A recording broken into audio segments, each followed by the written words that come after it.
Face reality, people. Movies are dead. Games are dead. Narrative? Dead. Media is nothing but neural trigger response and viral conditioning. Wait, what are you two talking about?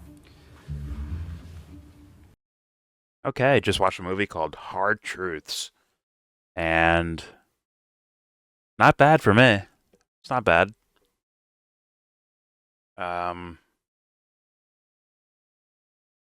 Some of the awkwardness of the movie, I think, is the most intriguing, most interesting thing for me, at least. Those moments where you have such a happy, sunshiny, even though bad things happen to them, but they still come away being happy, sunshiny personalities and extroverted and all that shit, versus this other just not what's the word they usually dysfunctional. I would call it a dysfunctional family that also doesn't talk to each other about how dysfunctional they are. Right? There's only one person yelling in that household, and it's the mom, Pansy. Her name's Pansy. She she's a fucking character. Which I think that alone is what makes the movie. If that was it by itself, I think that would be worth it for other viewers. I think that's interesting. I think the character's interesting and worthwhile for reviewers or just film fans. It's interesting. Now, is this an Oscar-winning movie to me? Fuck no. Like Sing Sing, I understand why. Like that makes sense for Oscars. Nosferatu, that makes sense for Oscars. This movie, no. But is it worthwhile of like a little indie movie to watch? Fuck yeah. 100% it's worth it. I 100% recommend this movie. The characters are interesting.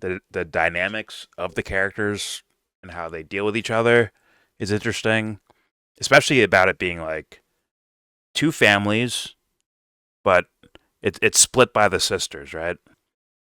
You have one sister and another sister, and then the personalities of them kind of filter into their kids and creates this fucking dynamic where it's like these guys are like one way and these other people are like another way.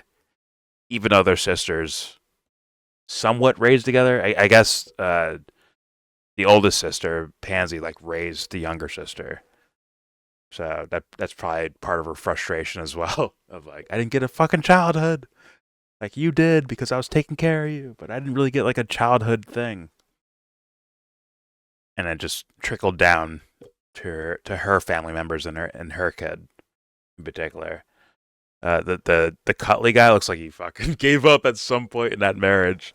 Unless he's like quiet all the time, but he does feel something, right? They showed us at the very end where he's tearing up, like he hurt his back during work, and he has no one else to rely on except for Pansy, right? And she's I think she might realize that too at the end. Maybe. I don't know. But there's some sort of strain between them where this guy maybe gave up and he doesn't feel like opening up anymore because he's just going to get shouted down by this lady who, let's be real, she's over the fucking top. Everywhere she goes, she's over the top. There's moments of levity where she isn't over the top because she's having more of a reflective moment, or she may realize she's wrong in a certain sense of things. But yeah, overall though, she's kind of out there, and she will give anyone a tongue lashing. Pause. So, but overall, I think the movie's worthwhile. I recommend the movie, and my score. I think my score is 6.97 out of 10. 6.97-ish out of 10. That's where I'm at. I think it's a worthwhile movie, but not, god tier shit. Just solid. It's.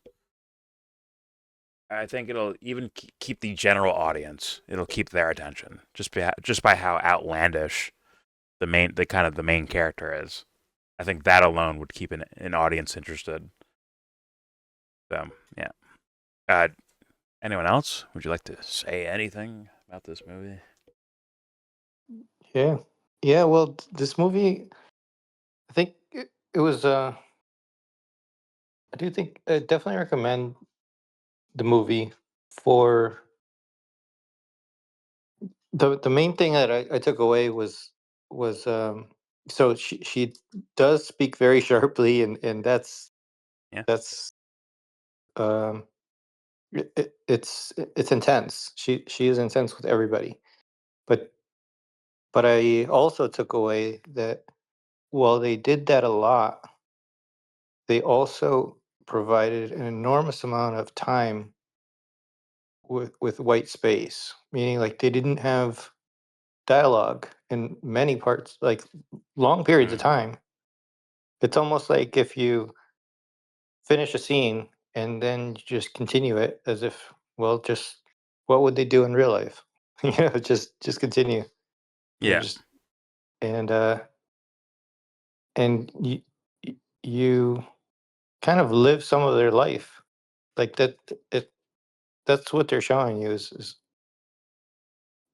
how their life is, and so much so that you connect, and like you were drawing, like you were drawing a picture of a flashback without needing them to show it, right? Like it just communicated it so well. Yeah. I think and and so I think of it like in a painting where when you use white space, you balance where you put things, and you leave space so that the whole thing can breathe. And so I think they did that a, a lot more than you would see in most movies. I don't think most movies or TV shows, they don't allow for that normally. They just um, TV shows, fuck out of here. yeah. Well, Especially I a mean, network. just anything. Yeah. Like, and it's not that the audience wouldn't necessarily need it. It's just not the way things are set up normally. So um, yeah, I found that that alone changed. I guess gave me something different to see than than like any cookie cutter formula. Yeah. It was a bit refreshing to see, you know, negative space or whatever the fuck you want to call it. Yeah.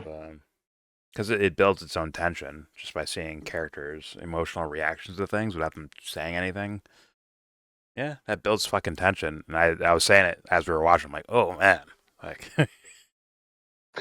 The oh, room. oh fuck. It's extremely awkward and quiet, and they don't give you an out, right? Where like a clown bursts through the wall. Oh, howdy ho, guys! Like where like kills the moment. Like they don't give you an out. They just like at some point they move the scene on, and it actually goes to another awkward moment where they're in the car driving home. It's awkward there too, but you know they let it marinate. Let's call it that. So yeah, I like I like that, and I appreciate it. Um, you said you recommend, right? I agree. Yes. I agree Yeah, I with do. that. I agree with that. It's just this isn't gonna treat you like a child type of movie. There's intelligence to it. It's like, God dang it, we need more of that, especially after watching Captain fucking America. Good God, the tragedy that is. But yeah, it is what it is. All right, so we recommend. I'm giving it a 6.97 out of 10. I think it's worthwhile. Enjoy it. The name of the movie is Hard Truths. 2024, I think. I think it's last year it came out. Here's your review. There you go.